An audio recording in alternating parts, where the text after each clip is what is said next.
UIN Maulana Malik Ibrahim Malang, salah satu perguruan tinggi agama Islam terbaik di Indonesia, mewujudkan pendidikan tinggi integratif dengan memadukan sains dan Islam yang bereputasi internasional. Mari bergabung bersama UIN Maulana Malik Ibrahim Malang, mencetak sarjana berkarakter ulul albab dan menghasilkan sains dan teknologi yang relevan dan berdaya saing tinggi.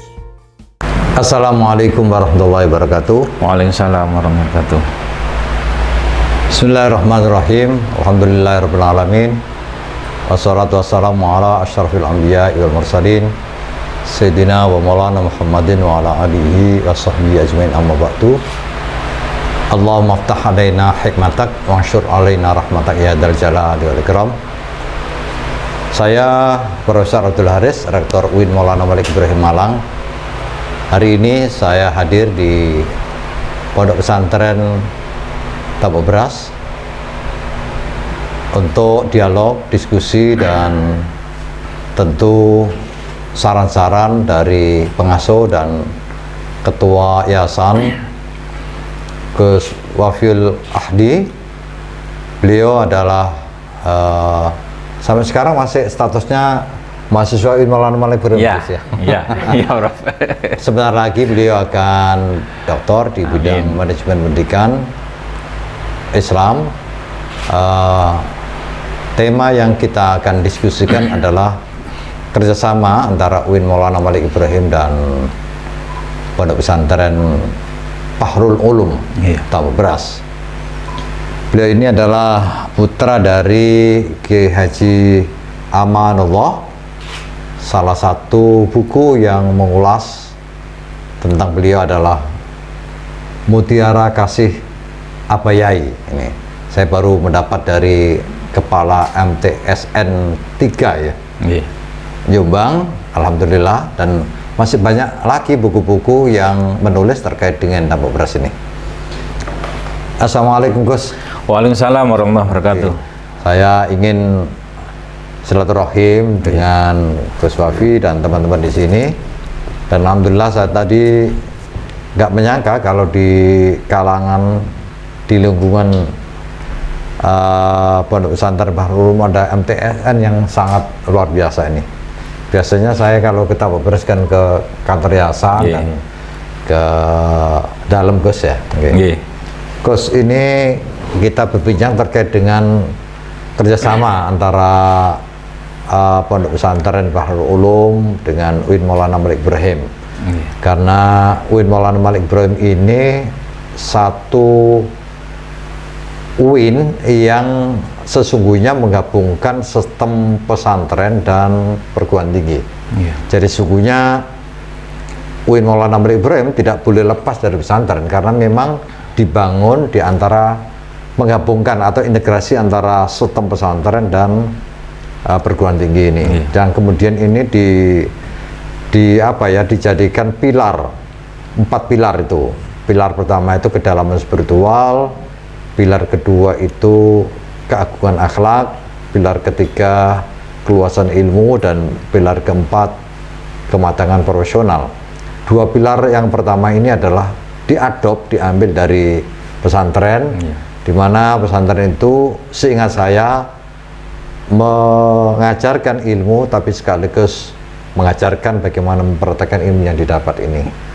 Saya juga pernah nyantri Gus di Pondok Pesantren At-Taufik Sambung Duku. Waktu itu diasuh oleh Kiai Bayagi. Kiai Bayagi ini salah satu di antara santri Syekh dari Lasem, saya Mas Duki dari Lasem. Sebelum saya ke Tebireng dulu. Jadi saya di At-Taufik ini tahun 1975 sampai 1979.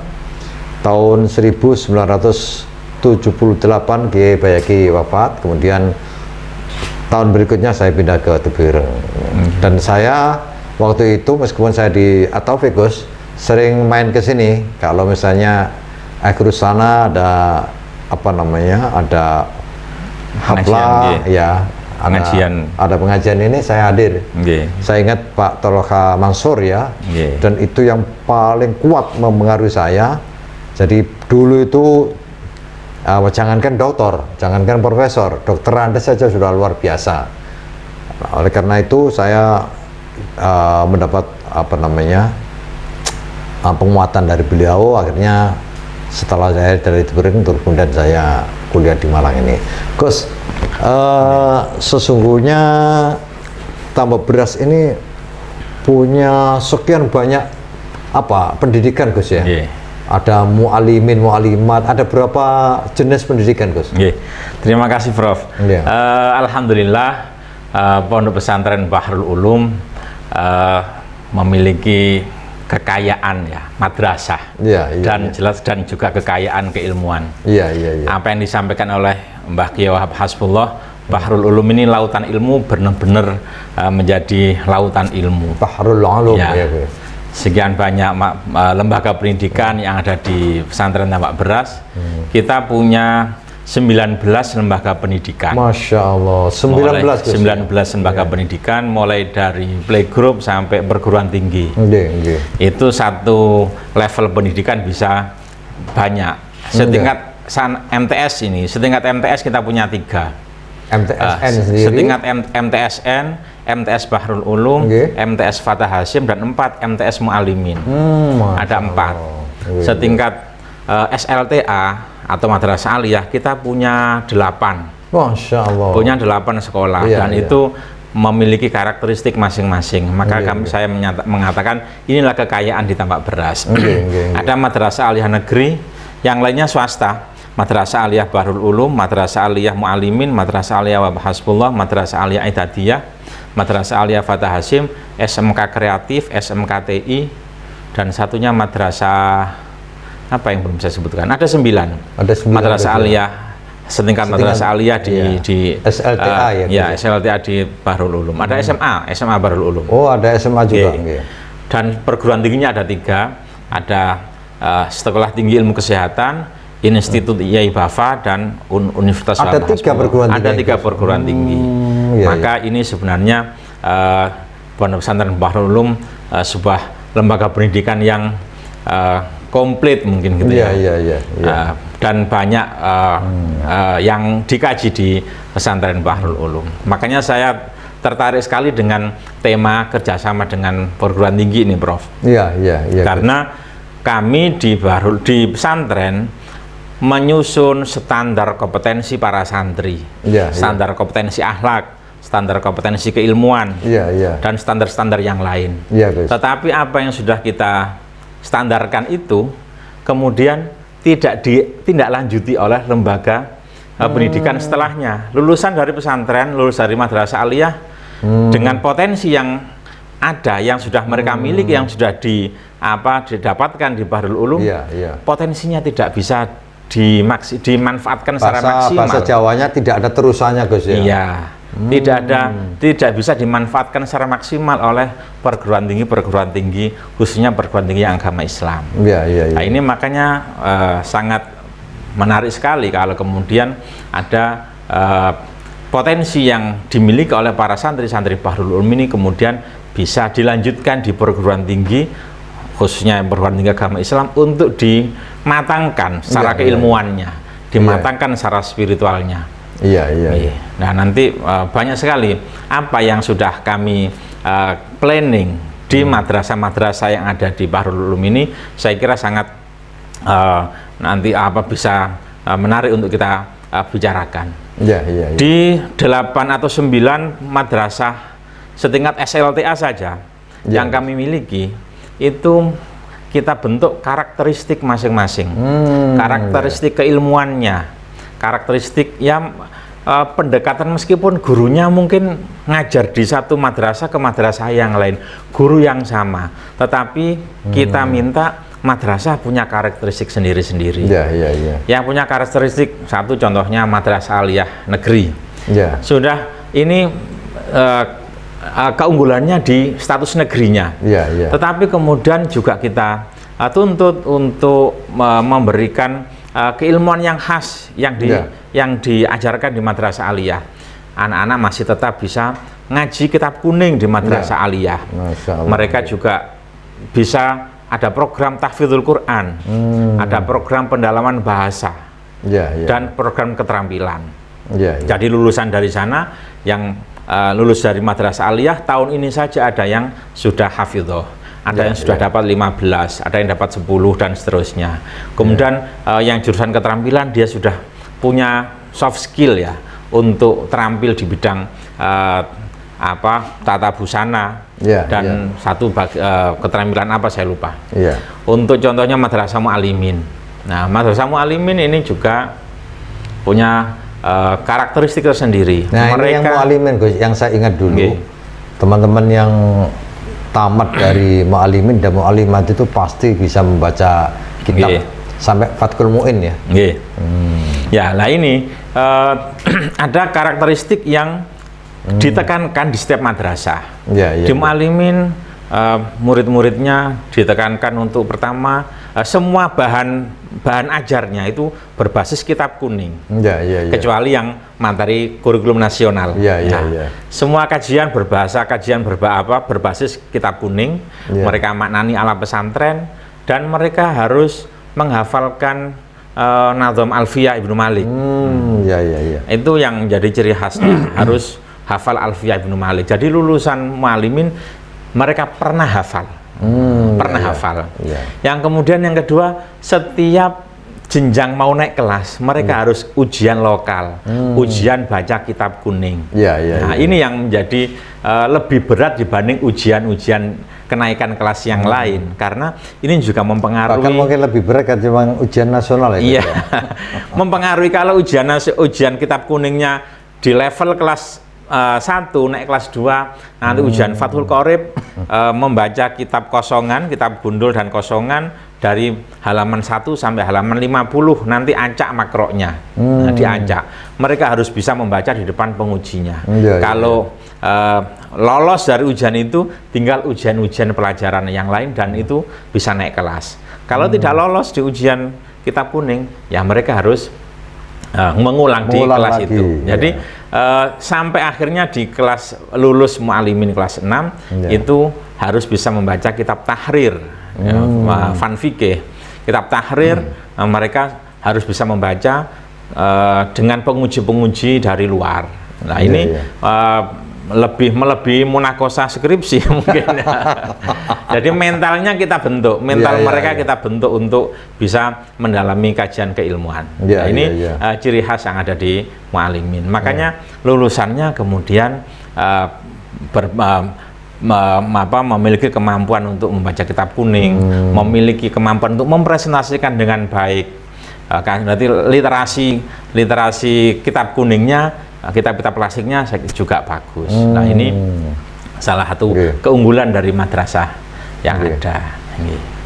Ada juga yang kita unggulkannya di bahasa dan penulisan karya ilmiah. Itu di apa itu? Di madrasah aliyah wa hasbullah itu kita fokuskan pada kajian kemampuan bahasa dan penulisan karya tulis ilmiah. Bahasa apa? Bahasa Arab dan bahasa Inggris. Bahasa Arab dan bahasa Inggris. Kajian. Kemudian ketika mau ujian akhir ada ujian lokal, menulis karya tulis ilmiah dan dipresentasikan di depan penguji dari luar. Nah, ini jadi sesungguhnya di Tambak Beras sendiri meskipun banyak ragam di setiap level, tetapi setiap satuan ini punya maziyah sendiri, punya distingsi, punya keunggulan.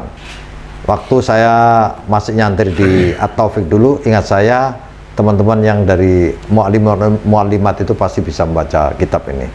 Nah, ini barangkali yang kita harapkan dari Tambak Beras inilah akan muncul para ulama. Amin. Nah, mungkin apa yang disampaikan oleh Gus Wafi tadi, bagaimana para santri yang kemudian lulus dari Tambak Beras tidak semuanya meneruskan di perguruan tinggi di sini, tetapi sebagian meneruskan di perguruan tinggi lain. Harapannya adalah tradisi yang dibentuk dengan standar tertentu itu masih bisa dipelihara.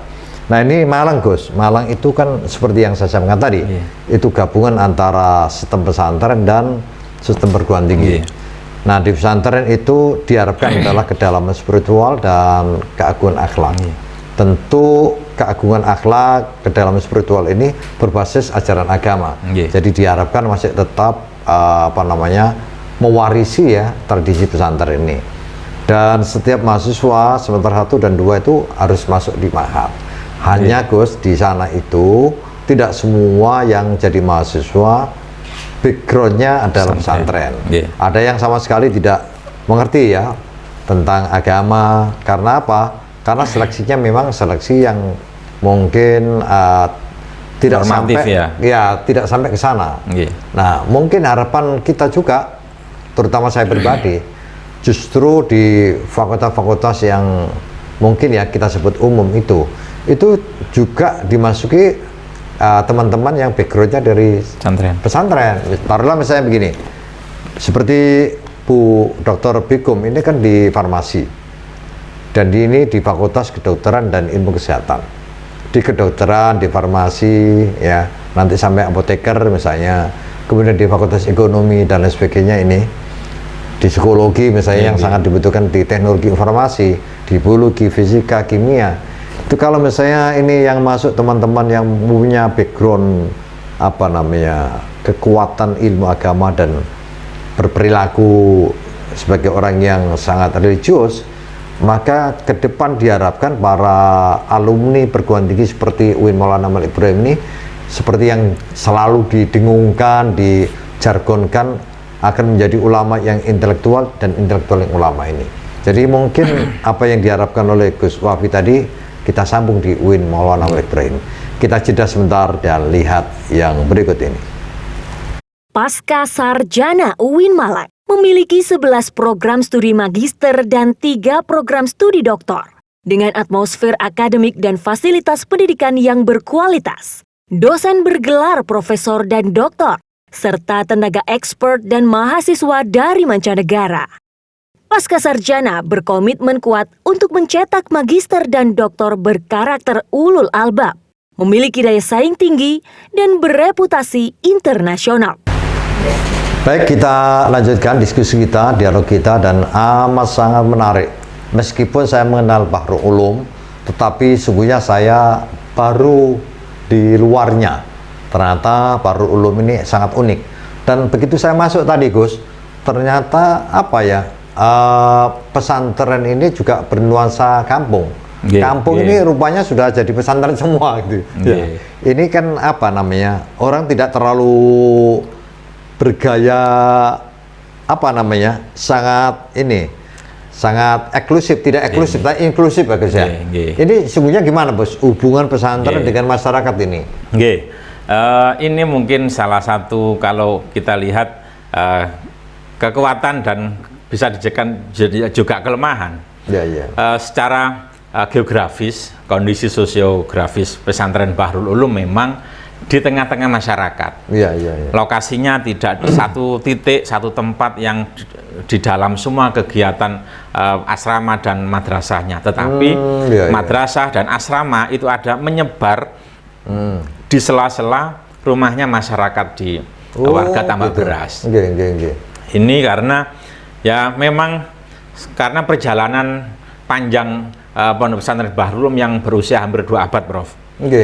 Satu titik lokasi yang sekarang kita namakan pesantren induk, itu kemudian berkembang ke barat, utara, selatan, timur yang tidak menyatu, tetapi melompat sekian puluh meter.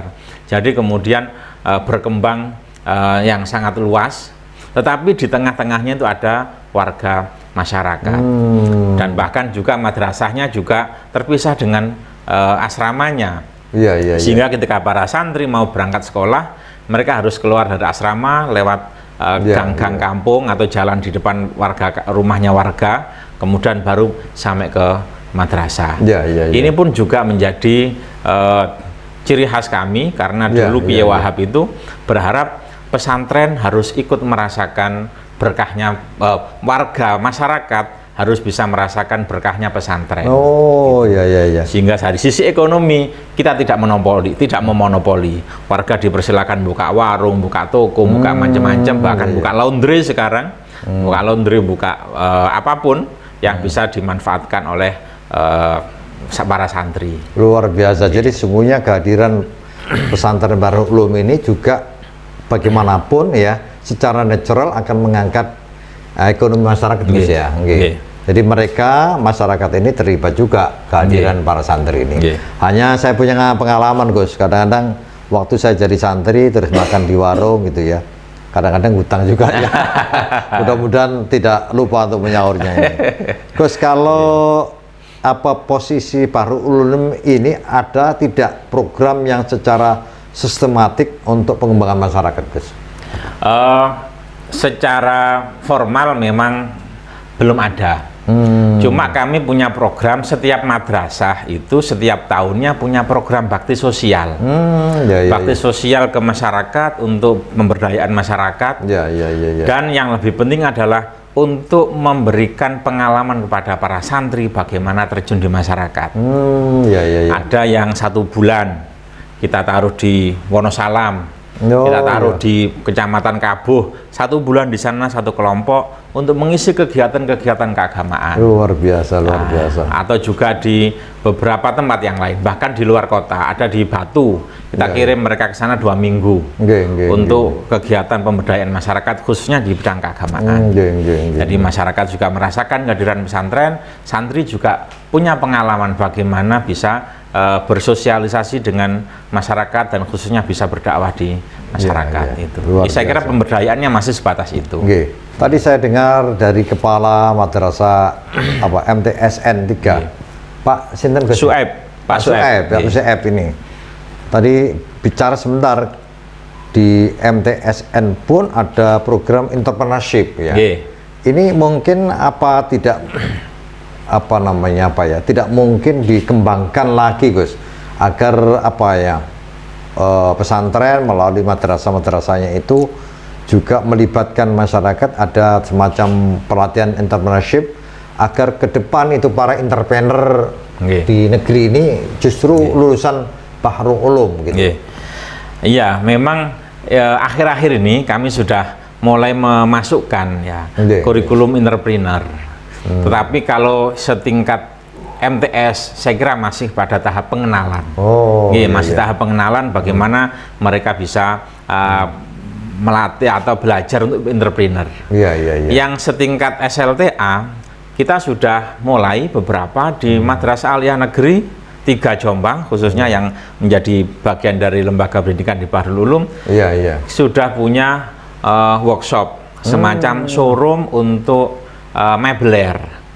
Itu adalah kelanjutan dari program keterampilan di Madrasah Aliyah. Keterampilan bidang mebeler dan tata busana. Kita punya showroom dan workshop yang kemudian hasilnya bisa kita pamerkan di sana dan masyarakat bisa pesan di sana. Termasuk juga di SMK TI ini beberapa karyanya sudah di khususnya game developer ya. Game development, bikin konten game di berbasis aplikasi. Kemudian kita YouTube kan, kita masukkan di media sosial, kemudian banyak diunduh oleh siswa. Itu juga latihan mereka bagaimana mereka memiliki semangat untuk berkarya dulu. Dan biasanya setelah mereka lulus, mereka kemudian membentuk atau mendirikan rumah produksi sendiri. Rumah produksi web, produksi game, produksi media-media pembelajaran. Itu ada beberapa alumninya yang sudah membuka produksi sendiri pasca lulus dari SMK. Saya lihat banyak entrepreneur tingkat nasional maupun dunia Gus, itu justru mereka yang putus sekolah biasanya. Saya ingat Ciputra kalau nggak salah ya, Ciputra itu mungkin tidak terlalu, atau apa itu yang penemu Google atau apa itu ya, itu justru kuliahnya gagal ya. Mark Zuckerberg. Ini mungkin aja kalau misalnya pesantren kemudian menguatkan entrepreneurship-nya, itu boleh jadi nanti mereka lah yang akan terdepan ya jadi entrepreneur ini ya. Tapi kita jeda sebentar dan lihat yang berikut ini. UIN Maulana Malik Ibrahim Malang merupakan perguruan tinggi Islam berbasis sains dan Islam. Seluruh mahasiswa baru wajib mengikuti program di Ma'had selama 1 tahun. UIN Maulana Malik Ibrahim Malang mempunyai program tahfidz Al-Quran dengan jumlah lebih dari 2.000 mahasiswa penghafal Al-Quran. Di kampus hijau ini juga mempunyai mahasiswa asing dari 32 negara. Gus, tadi kita sudah bicara banyak terkait dengan tabung beras ya, ulum. Dan mungkin juga di perguruan tingginya ini ada 3 khususnya. Ada 3 ini. Ini luar biasa menurut saya ini. Dulu itu orang pesantren kalau kemudian meneruskan di perguruan tinggi itu wah luar biasa. Dulu itu hanya ada di Darul Ulum ya. Kemudian di Unhas yang lama itu. Tambah beras waktu itu belum punya ya. Tapi sekarang ada 3 ini. Apakah mereka yang di perguruan tinggi ini juga masih di pesantren atau mungkin di luar pesantren atau gimana Gus? Ya, kami punya 3 perguruan tinggi. Satu sekolah tinggi ilmu kesehatan, jurusannya keperawatan dan kebidanan. Ada yang Institut Agama Islam Kiai Fatah Hasim, itu Bani Fatah. Itu jurusannya lebih kepada syariah dan tarbiyah. Itu kayaknya berhenti di institut. Karena biar fokus kepada kajian-kajian syariah dan tarbiyah dengan skala pengembangan keilmuannya. Kemudian ada universitas yang dulu embrionya adalah PBA atau ilmu tarbiyah. Ilmu tarbiyah yang kemudian dikembangkan sekarang ada Fakultas Teknologi, Fakultas Ilmu Pendidikan, dan Fakultas Pertanian. Nah, ini untuk memberikan peluang kepada lulusan pesantren untuk bisa berkarya di berbagai bidang. Terserah kamu milih melanjutkan kuliah di bidang apa, di teknologi informatika, di ilmu pendidikan, di pertanian, atau menjadi bidan, atau jadi perawat, atau jadi kiai, ya bisa. Seperti itu. Sehingga bisa membuka wawasan santri, lulusan dari pesantren tidak melulu jadi mudin. Tidak melulu jadi mudin, tapi banyak bidang yang bisa diisi oleh pesantren. Tidak ada jurusan politik, Gus? Nah, sementara belum. Nah, biasanya kan pesantren ini saya lihat punya kekuatan juga di bidang politik ini. Tapi mungkin tanpa kuliah sudah otomatis jadi politisi ya. Saya kira ini di pesantren Tambak Beras ini uniknya para santri belajar otodidak dari haliyah, dari perilaku para kiai-kiai di dalam urusan politik. Bagaimana kiai A ikut ini, kiai B ikut terlibat politik ini, partai ini dan lain sebagainya. Santri-santrinya melihat bagaimana kepribadian beliau-beliau di dunia politik. Itu saya kira sudah sangat mempengaruhi. Sesungguhnya tanpa disadari para santri sudah otomatis belajar, Gus ya. Iya. Dan itu mempengaruhi para santri. Ikut, wah dulu Kiai A ini seperti ini, akhirnya meniru. Saya kalau baca wacana politik di masa lalu, Kiai Wahab Hasbullah ini kan seorang politis yang sangat ulung. Banyak hal oleh negara sendiri, oleh pemerintah waktu itu tidak selesai, tapi di tangan Kiai Wahab selesai. Jadi sebetulnya Kiai Wahab itu seorang praktisi politik, tapi juga seorang seorang pemikir politik sebenarnya ini, yang bisa menggabungkan antara taruhlah politik Islam dengan politik sekuler ini. Nah ini bagi saya Tambak Beras ini punya makna besar dalam membangun sistem politik di negeri ini. Tapi alhamdulillah seperti yang Gus katakan tadi, santri secara otomatis meskipun tidak kuliah di fakultas atau di prodi sosial politik, tetapi otomatis mereka punya punya informasi dan punya keterampilan untuk bermain politik. Makanya banyak teman-teman yang kemudian jadi kepala daerah seperti Pak Wali Kota Malang itu Pak Sutiaji di sini ya. Ya mudah-mudahan presiden, wakil presiden, Amin. dan lain-lain nanti dari Tambak Beras ini. Ada presiden dari Tambak Beras, Gus Dur. Oh iya. Itu dulu sekolah di sini dan sempat menjadi kepala sekolah madrasah Maling. Oh iya. Semoga ada penggantinya lagi. lagi. Jadi tiga pilar ya, dari Tambak Beras, dari Denanyar, dan dari Tebireng ya guys ya. Nah, jadi kalau mau jadi presiden seperti Gus Dur mungkin harus mondok di 3 tempat ini. Di Tambak Beras, di Denanyar, dan di mana? Tebireng. Baik, kita jeda sebentar dan lihat yang berikut ini. Fakultas Kedokteran dan Ilmu Kesehatan UIN Maulana Malik Ibrahim Malang memiliki program studi pendidikan dokter, profesi dokter, dan sarjana farmasi yang senantiasa memadukan antara sains dan Islam dalam mendidik calon dokter dan apoteker yang berkarakter Islami dan bereputasi internasional. Program unggulan FKIK UIN Malang adalah menghasilkan tenaga kesehatan yang ulul albab.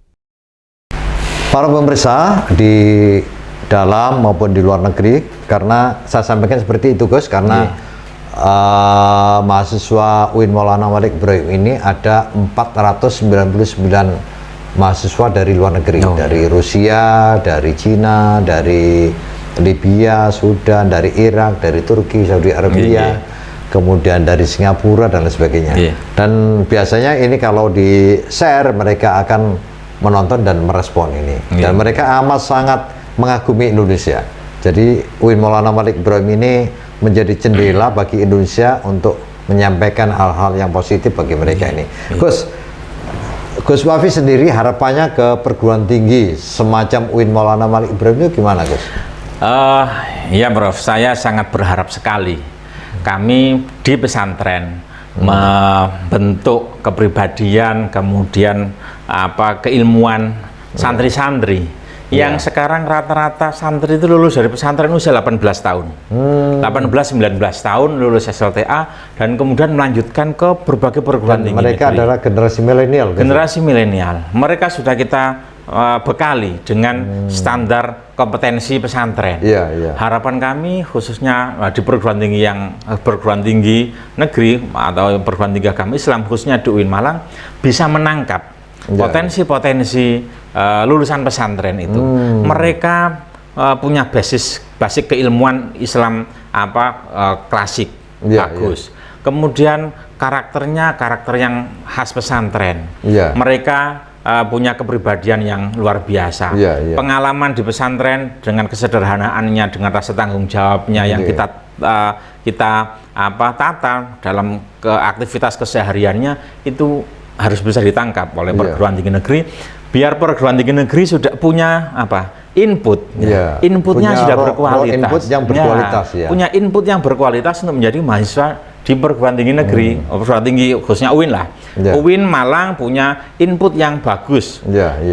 Tidak perlu mendidik bagaimana utawi iki-iku, mereka sudah bisa baca kitab. Tidak perlu mendidik baca Al-Quran, mereka sudah hafid toh. Tidak perlu mendidik karakter macam-macam, mereka sudah punya dididik oleh kiainya di pesantren dengan karakter yang bagus. Tinggal bagaimana UIN Malik ini. Tinggal mengakui aja Gus. ini adalah mahasiswa kami. Tinggal mematangkan, mematangkan keilmuannya dengan sistematika yang bagus. Saya kira itu. Dan kebetulan saya pernah ngisi di HTQ, Prof. Hayatul Tahfidzul Quran. Hayatul Tahfidzul Quran UIN Malang itu saya kebetulan ele-elean gini punya sertifikat syahadat tahfidz. Masya Allah. 30 juz ya? 30 juz. Tidak lebih dari itu ya? Saya juga membina santri-santri tahfidz dan ketika disuruh mengisi Hayat Tahfidzul Quran UIN, saya sampaikan dengan penuh antusias karena inilah nanti kelanjutan dari anak-anak saya di pesantren untuk dididik di sana untuk menyelesaikan. Karena banyak yang 10 selesai lulus, harus tuntutan kuliah, orang tuanya harus minta kuliah, 15 selesai. Saya nggak bisa gandoli, harus saya diselesaikan di sini. Maka ada Hayat Tahfidzul Quran di UIN, saya kira ini salah satu poin yang perlu saya masukkan dulu Gus. Di Fakultas Kedokteran itu kami sedang membangun rumah tahfidzul Quran. Jadi di sana itu nanti para mahasiswa kedokteran ya, yang di situ ada pendidikan dokter dan farmasi, itu kita asramakan khusus di rumah tahfidz. Sekarang sedang dibangun fisiknya ya, dan ditata kurikulumnya dan sebagainya. Mungkin nanti Gus Wafi bisa bisa berkontribusi di sana. Terima kasih. Jadi apa yang sudah kita ramu untuk kita berikan, bekalkan kepada anak-anak santri, ini kemudian bisa menjadi input yang luar biasa di perguruan tinggi negeri Islam, khususnya UIN Maliki ini, untuk menjadi kader-kader yang tinggal memberikan sentuhan lah, sentuhan akademik yang bagus, mereka menjadi kader-kader Islam yang luar biasa. Mereka punya literasi Islam klasik juga bagus, bisa baca kitab. Itu tidak melulu yang jurusan keagamaan, lulusan dari Bahrul Ulum ada yang ke sosiologi, psikologi, keperawatan, kedokteran dan lain-lain, mereka bisa baca kitab semua. Wah, luar biasa. Mereka juga bisa baca kitab, mereka baca Al-Qur'annya bagus, bahkan beberapa kami di sini juga mulai MTSN kami planning untuk hafal juz amma. Kemudian di tingkat SLTA kita planning mereka hafal surat-surat pilihan, Waqiah, Ar-Rahman, Yasin, Surat Tabarok dan lain-lain. Itu menjadi standar kompetensi mereka. Jadi saya kira ini yang harus ditangkap oleh perguruan tinggi negeri Islam ya, khususnya UIN Maliki, untuk bisa memoles mereka. Basicnya sudah kuat, tinggal dipoles bagaimana mereka bisa menulis karya tulis ilmiah yang bagus, bisa berpikir secara sistematis, dan kemudian ya tinggal belajar menulis karya tulis ilmiah jadi generasi yang bagus. Jadi sinergi antara pesantren dengan perguruan tinggi Islam itu harus selalu bersinergi. Luar biasa apa yang diharapkan oleh Gus Wafi terhadap UIN Maulana Malik Ibrahim khususnya dan P3 pada umumnya. Sebenarnya raw input yang diterima di perguruan tinggi khususnya di UIN Maulana Malik Ibrahim ini menurut beliau sudah cukup bekal ya, bahkan seperti yang selalu didengungkan di UIN Maulana Malik Ibrahim. UIN Maulana Malik Ibrahim ingin mencetak intelektual yang ulama, dan ulama yang intelektual ini insya Allah akan bisa dilakukan dengan baik ya, tentu melalui jalur yang normal Gus, tes misalnya. Dan insya Allah kalau mau tes di Malang, asal semua nilainya bagus, insya Allah diterima. Dan ini adalah harapan dari pengguna jasa, dan ini telah dibuktikan oleh Gus Wafi sendiri karena beliau adalah salah satu mahasiswa program doktor di UIN Maulana Malik Ibrahim. Kira-kira 1 bulan lagi selesai Gus ya? Insya Allah mohon restunya. Baik, kita jeda sebentar dan lihat yang berikut ini.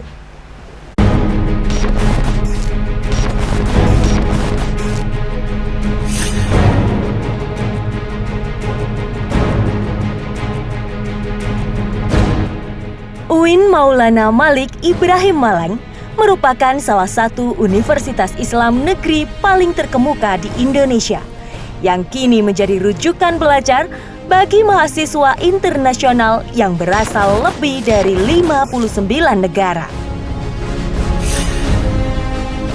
Selama 1 tahun, mereka ditempatkan dan dibina di Ma'had Sunan Ampel Al-Ali.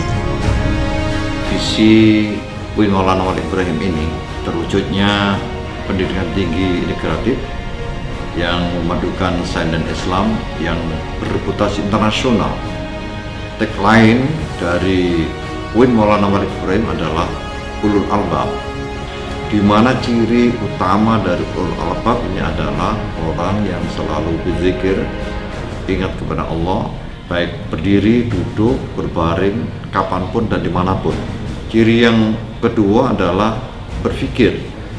Kita semua warga besar UIN Maulana Malik Ibrahim ini selalu mengedepankan berpikir logis bagaimana yang seharusnya dan tidak menyanyiakan akal kita, sebagaimana ada di dalam Al-Quran yang selalu dibaca setiap kali ada event di UIN Maulana Malik Ibrahim. Alladzina yadhkuruna Allah qiyaman wa qu'udan wa ala junubihim ila akhirih. Yang kemudian akhir dari semuanya ini adalah kita menjadi orang-orang yang mempunyai kedalaman spiritual, keagungan akhlak, keluasan ilmu, dan kematangan profesional. Sebagai upaya meraih reputasi kelas dunia, UIN Maulana Malik Ibrahim Malang menjalin berbagai kerjasama internasional, antara lain ASEAN University Network, Liga Muslim Dunia, Islamic Development Bank, Saudi Fund for Development, Kantor Bahasa Inggris Regional Amerika Serikat, ISESCO Maroko, dan Konsorsium Universitas Australia Jawa Timur. Kami atas nama pimpinan menyampaikan banyak terima kasih kepada pendiri UIN Maulana Malik Ibrahim ini, mulai Fakultas Tarbiyah, kemudian menjadi STAIN, menjadi UIS, dan kemudian menjadi UIN, dan kemudian terakhir menjadi UIN Maulana Malik Ibrahim ini. Dan mudah-mudahan atas kerjasama kita semua ini, kemudian kita bisa menciptakan perguruan tinggi ini berreputasi internasional. Wassalamualaikum warahmatullahi wabarakatuh.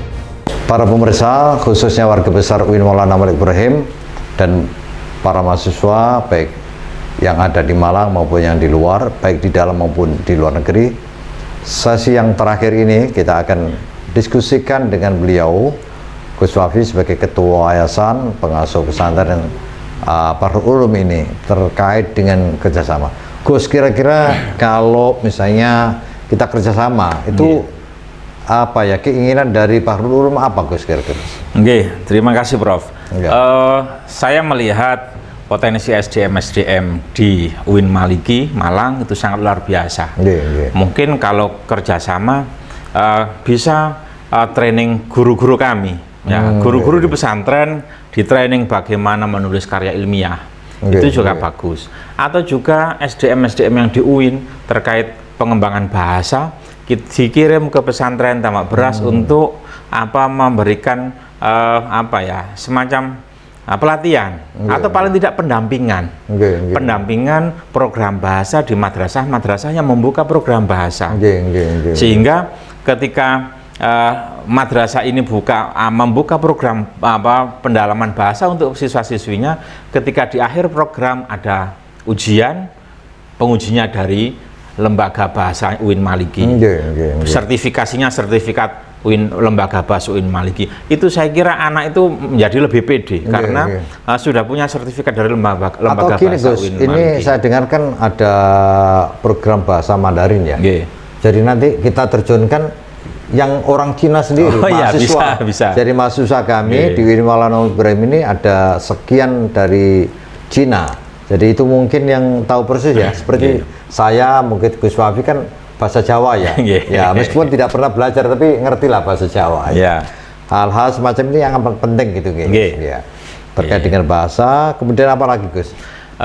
Dan saya kira barangkali kerjasama di bidang penerimaan mahasiswa baru untuk santri-santri unggulan. Kita punya santri yang sudah hafal Al-Quran 30 juz ketika lulus SLTA. Ini kalau tidak ambil, saya takutnya dia bingungan mencari perguruan tinggi negeri, terus nggak lolos, dia akhirnya kuliah di perguruan tinggi yang lain yang tidak bonafit. Ini yang kita harap ada lembaga perguruan tinggi seperti UIN Maliki untuk bisa menampung mereka-mereka yang memiliki prestasi, yang tafid atau yang baca kitabnya bagus. Karena baca kitab, kemampuan membaca kitab itu berarti dia mampu untuk mengkaji referensi-referensi kitab klasik. Nah, itu saya kira bisa untuk diberi wilkat mungkin ya, golden ticket untuk bisa masuk ke perguruan tinggi negeri yang bagus. Karena saya takutnya mereka kemudian kuliah di perguruan tinggi yang lain, akhirnya di sana tidak dimanfaatkan, potensi lebih yang mereka miliki itu tidak diperhatikan karena tidak connect ya. Iya, tidak connect. Ya, itu yang hal-hal seperti itu yang menjadi kompetensi yang unggul ya, unggulan-unggulan yang ada di pesantren itu bisa diberi ruang diberi ruang yang lebih untuk bisa masuk menjadi mahasiswa perguruan tinggi negeri. Atau contohnya di farmasi. Iya. Kita punya anak-anak yang jurusan IPA yang hafal Al-Qur'an juga. Iya. Punya anak-anak jurusan IPA yang ketika di pesantren di madrasah diniyah mereka hafal Imriti, mereka membaca kitab kuning di madrasah. Meskipun jurusannya IPA. IPA unggulan bahkan. IPA unggulan di Madrasah Aliyah Negeri 3 ada kelas unggulan, itu jurusan IPA unggulan. Mereka bisa tahfidz, bisa baca kitab kuning dengan bagus. Nah ini untuk bisa menjadi input yang luar biasa untuk di farmasi dan nanti jadi apoteker ya. Ya, untuk sains jurusan eksak di UIN Maliki. Luar biasa, dan salah satu dosennya Bu Begum itu di farmasi, Gus. Itu orang pesantren mestinya. Ini orang-orang seperti ini yang memperhatikan juga ya orang input yang ke farmasi ini. Terima kasih, Gus. Matur nuwun. Para pemirsa yang saya hormati, kita telah mendiskusikan banyak hal dengan Ketua Yayasan Pesantren Bahrul Ulum, dan harapan-harapan beliau tentu menjadi masukan yang luar biasa bagi kami UIN Maulana Malik Ibrahim ini. Gus, beberapa dosen kami juga mengajar di Al-Azhar, Gus. Al-Azhar minta supaya kami mengirimkan dosen. Kami biasanya tiap semester minimal 2 atau 3 dosen kami saya kirim mengajar di sana. Tapi juga banyak dosen-dosen dari profesor Jepang, kemudian dari kemarin Jerman itu mengajar di UIN Maulana Malik Ibrahim. Jadi pertukaran dosen ya. Dan nanti ini bisa dimanfaatkan juga. Mungkin begini. Jadi UIN Maulana Malik Ibrahim bekerja sama dengan lembaga-lembaga luar negeri. Tapi misalnya Bahrul Ulum kalau mau juga terlibat di situ. Benar. Jadi kita perbincangkan tiga sudut ya. UIN Maulana Malik Ibrahim dengan lembaga-lembaga luar negeri, kemudian Bahrul Ulum, dan mungkin dengan yang lain kita bicarakan. Apa yang mungkin bisa dikerjasamakan dengan lembaga-lembaga di luar negeri. Terima kasih matur nuwun sangat, Gus, telah menerima kami di sini, dan saya akhiri wallahu muwaffiq ila aqwamit thoriq. Assalamualaikum warahmatullahi wabarakatuh. Waalaikumsalam warahmatullahi wabarakatuh.